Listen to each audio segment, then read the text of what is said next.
Hi everyone, this is my solution to the chapter 9 homework number 51.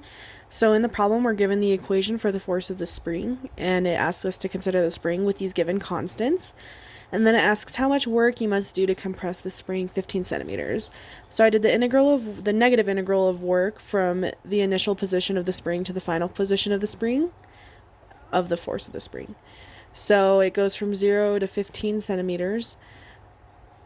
And then I used the equation given above, and then I took the integral of that.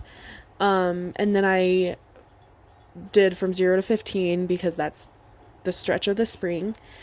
I plugged everything in the fundamental units, so I converted the 15 centimeters into the meters, and then I did that on this side as well. And the meters canceled, so we're given newtons, and I know that 1 joule is 1 newton, so I use them kind of interchangeably in here. And then oh, sorry, I forgot to mention, I did the -0 because in the integrals you do top minus bottom, but since 0 is multiplied by each term, you already know that it's just going to subtract 0.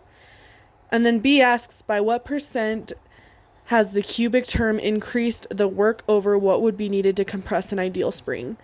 So the wording is kind of weird, but essentially I think what it's asking is how much percent does the cubic term have over, so the cubic is up here, and then it's asking how much more percent this is increased over this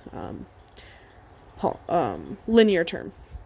So I divided the 0.101 divided by the 2.813, which is what I got up here, and then I got 3.6%.